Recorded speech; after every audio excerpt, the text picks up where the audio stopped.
నా పేరు గండి నాయన బాబు, ఆంధ్రప్రదేశ్ రైతు సంఘం అనకాపల్లి జిల్లా కోశాధికారిని. ఇక్కడ ఓవర్ షుగర్ ఫ్యాక్టరీ చెరుకు రైతులకు అలాగే కార్మికులకు 34 కోట్ల రూపాయలు బకాయి ఉన్నది. ఈ క్రషింగ్ జరిగి పూర్తయిన తర్వాత అనేక సార్లు ఈ ఫ్యాక్టరీ చైర్మన్గా ఉన్న కలెక్టర్ అమ్మ గారికి, అలాగే ఎండి గారికి, అలాగే కమిషనర్ ఆఫ్ షుగర్స్ అనకాపల్లి వారికి మేము రైతు సంఘంగా అనేక సార్లు వినతి పత్రాలు ఇచ్చాం ఈ బకాయిలు చెల్లించాలని చెప్పి. ఈరోజు మన ప్రాంతంలో మాడుగుల, చోడవరం నియోజకవర్గం పరిధిలో ప్రధానమైన పంటలు చెరుకు, వరి. ఈరోజు చెరుకుకి గ్యారంటీ లేక ఫ్యాక్టరీ ఆడక రైతులు తీవ్ర ఇబ్బందులు పడతా ఉన్నారు. వరి వేసినప్పటికీ అవి సక్రమంగా కొనుగోలు జరగకపోవడం వల్ల ప్రభుత్వం పాలసీ ప్రకారంగా పూర్తిగా ఆ ధాన్యం కొనలేదు. కాబట్టి అటు పక్క వరి వల్ల ఇబ్బంది పడుతున్నారు.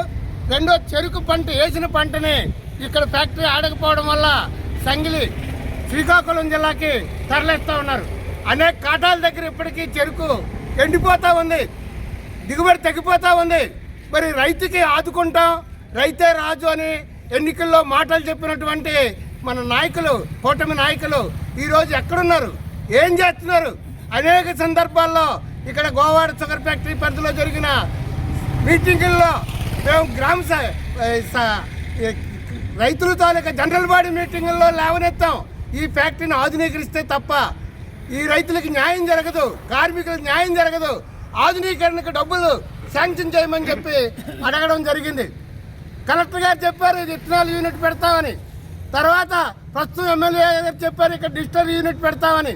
అది లేదు, ఇది లేదు, మొత్తం ఫ్యాక్టరీనే మూసేసి ఈరోజు చెరుకంతా తరలించుకుపోయేటువంటి పరిస్థితి ఉన్నది. ఇది రైతాంగానికి నష్టం.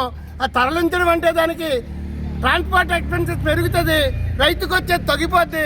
ఆ విధంగా నష్టదాయకంగా ఉంది. కాబట్టి మేము కోరేది ఏంటంటే రాబోయే కాలంలో ఇది ఆడుతామనే నమ్మకం రైతులకు కలిగించాలంటే ఫ్యాక్టరీకి నిధులు కేటాయించి ఆధునీకరించండి.